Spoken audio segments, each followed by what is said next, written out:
Praise the lord. ఈ సమయాన్ని దేవుని వాక్యం చూసుకుందాము. రోమా పత్రిక 8వ అధ్యాయం 28వ వచనము. దేవుడు ప్రేమించే వారికి అనగా ఆయన సంకల్పం చొప్పున పిలువబడిన వారికి మేలు కలుగుటకే సమస్తం సమకూడి జరుగుచున్నవి. హల్లెలూయా, హల్లెలూయా. దేవుడు నిన్ను ఎంతగానో ప్రేమిస్తున్నాడు.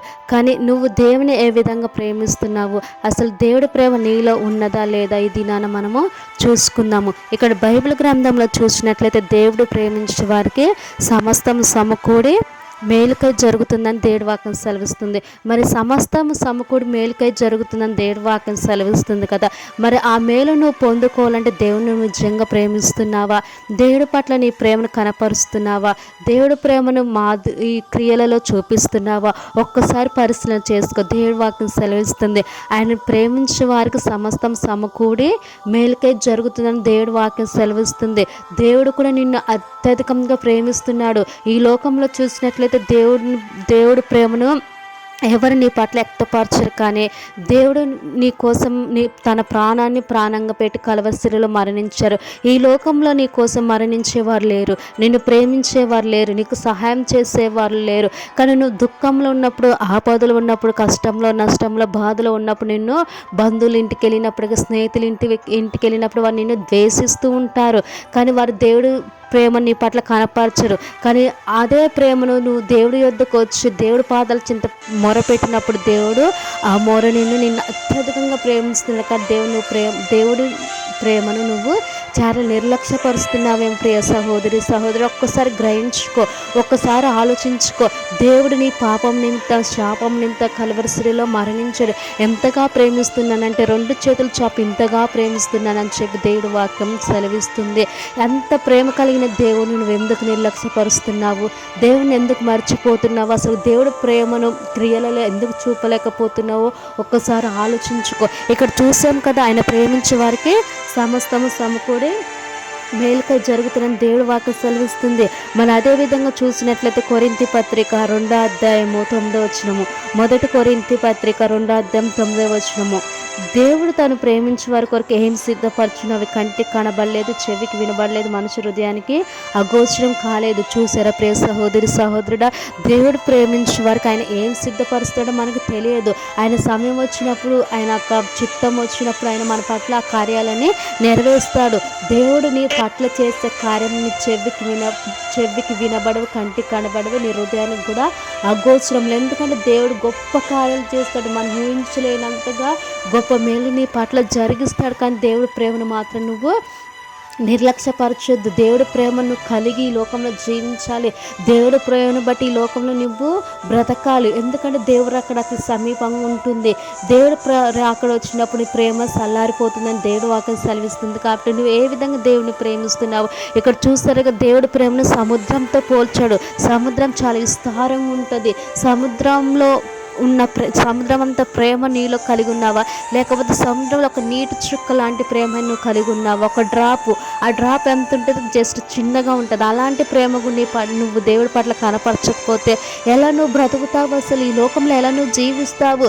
దేవుడిని నమ్ముకొని అనేక సంవత్సరాలు అవుతుంది, దేవుడి ప్రేమను కలిగి నువ్వు అలా బ్రతుకుచునే ఉంటుందా? కానీ దేవుడి ప్రేమ నీలో క్రియలో లేకపోతుంది, నీ ప్రవర్తనలో లేకపోతుంది, నీ యొక్క స్వభావంలో దేవుడి ప్రేమ లేకపోతుంది. కాబట్టి ప్రియ సహోదరి సహోదరుడు, దేవుడు నీతోటి ఈరోజు మాట్లాడుతున్నాడు.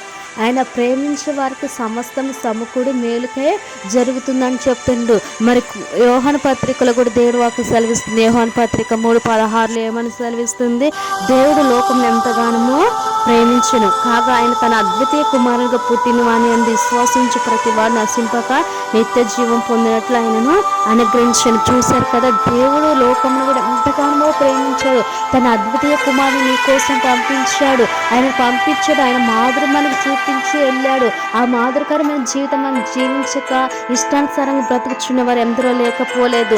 చూశారు కదా, తన కుమారుని పంపించి విశ్వాసం నుంచి ప్రతి వాడును నశింపక నిత్య జీవం పొందినట్లు ఆయన అనుగ్రహించని చెప్తున్నారు. నిత్య జీవం పొందాలి, నశించక నిత్య జీవం పొందాలంటే దేవుడి ప్రేమ నీలో ఖచ్చితంగా కనబడాలి. దేవుడి ప్రేమ నువ్వు పొందుకోలేకపోతే, దేవుడి ప్రేమ నీలో లేకపోతే నువ్వు ఎంత చేసినా వేస్ట్ అవుతుంది. ఎందుకంటే దేవుని తెలుసుకుని అనేక సంవత్సరాలు అవుతుంది, కానీ నీ భక్తి జీవితం కానీ, నీ విశ్వాస జీవితం కానీ, నీ యొక్క ప్రవర్తన కానీ దేవుడి ప్రేమను ప్రకారంగా నువ్వు బ్రతుకుతున్నావా? దేవుడి ప్రేమ కలిగి మాదిరికరంగా జీవిస్తున్నావా? ఒక్కసారి పరిశీలన చేసుకో. దేవుడి ప్రేమ ఎంతో గొప్పది కాదు ప్రియ సహోదరి. 1 కొరింథీ పత్రిక 13వ అధ్యాయము 4వ వచనం నుంచి చదువుదాము. ప్రేమ దీర్ఘకాలం సహించును, దయ చూపించును. ప్రేమ మచ్చరపడదు, ప్రేమ డంబంగా ప్రవర్తించదు, అది ఉప్పొంగదు, అమర్యాదగా నడదు, స్వప్రయోజనం కోసం విచారించుకోదు, తొందరగా కోపడదు. ప్రేమ శాశ్వత కాలం ఉండును. హల్లెలూయా. చూశారు కదండి, దేవుడి ప్రేమ నీ పట్ల శాశ్వత కాలం ఉంటుంది. ఇక్కడ చూసినట్లయితే మరి లాజరు మరణించినప్పుడు మార్త మరియలు ఎంతగానో దుఃఖించారు. ఎందుకంటే తన తమ్ముడు అధికంగా ప్రేమిస్తున్నారు. తన తమ్ముడు మరణించారని చెప్పి మార్త చాలా విచారంగా ఉన్నది. కానీ మార్తని బట్టి దేవుడు తనని వాళ్ళ దుఃఖం చూసి దేవుడు కూడా దుఃఖపడి ఉన్నాడు. కానీ చూశారు కదా, వారిద్దరూ అక్క చెల్లెల మధ్య ప్రేమ విస్తారంగా ఉన్నది. ఆ విధంగా వాళ్ళ తమ్ముని ప్రేమిస్తున్నారు. కానీ మరణించినప్పుడు కూడా మార్త దేవుడి ఎదుట గోజాడింది. నా తమ్ముని బ్రతికించి ఇప్పుడు నా తమ్ముడు బ్రతికేవాడు కదా అని చెప్పి మార్త దేవుని అడిగినది. కానీ దేవుడు కూడా తనని అంతగా ప్రేమించాడు కాదు, తిరిగి లేపినాడు. మరి నీ పట్ల కూడా నీకు దేవుడు కార్యాలు జరిగించాలంటే నువ్వు దేవుని అంతగా ప్రేమించాలి. మార్త మరియలు తమ్ముడిని ప్రేమించిన రీతిగా నువ్వు కూడా దేవుని ఆ రీతిగా ప్రేమించాలి. నీ జీవితంలో జరగని కార్యాలు ఏమైనా ఉన్నప్పటికీ హల్లెలూయా. ఇక్కడ చూసారుగా, మార్త మరియలు తమ్ముని ఎంతగానో ప్రేమించారు. నీ జీవితంలో ఒకవేళ ఏమైతే జరగలేకుంటున్నాయేమో, లేకపోతే మరుగున పడిన జీవితం వల్ల నీ జీవితం ఉంటుందేమో, కానీ దేవుడి యొద్దకు వచ్చి దేవుడి ప్రేమను పొందుకొని దేవుడి ప్రేమను నువ్వు జీవించినప్పుడు దేవుని జీవితాల గొప్ప కార్యాలు జరిగిస్తుంటాడు. ఎందుకంటే దేవుని ప్రేమించే వారికి సమస్తము సమకూడి మేలుకై జరిగిన దేవుడి వాక్యం సెలవిస్తుంది. మరి దేవుని ప్రేమించే వారికి ఆయన ఏం సిద్ధపరిచిన కంటికి కనబడి చెవి తినబడవు మరియు హృదయానికి అగోచరమైన దేవుడి వాక్యం సెలవిస్తుంది. కాబట్టి దేవుని అధికంగా ప్రేమించు, దేవుడి ప్రేమను కనపరచు. దేవుడిలోనే నువ్వు జీవించినప్పుడు నీ జీవితంలో జరగలేని కార్యాలు కూడా దేవుని జీవితంలో అత్యధికంగా జరిగిస్తాడు. ఎందుకంటే దేవుడు కూడా ఇచ్చిన ఆజ్ఞలలో 2 ఆజ్ఞ, నిన్ను వల్ల నీ పొరుగు వారిని ప్రేమించమని చెప్పి ఉన్నది. మొదట చూసినట్లయితే దేవుడి ప్రేమను బట్టి సమస్తము సమకూడి మేలుకై జరుగును. రెండోది, దేవుడు ప్రేమించిన వారికి ఆయన ఏం సిద్ధపరచునో కంటికి కనబడవు. కాబట్టి మూడోది, నిన్ను వల్ల నీ పొరుగు వారిని ప్రేమించాలి. హల్లెలూయా. ఇక్కడ చూసినట్లయితే పాత నిబంధన గ్రంథంలో కూడా 1 సామెతలు 20వ అధ్యాయంలో కూడా దేవుని వాక్యం సెలవిస్తుంది. దావీదు యోనతాను స్నేహం ఎంతో గొప్పది.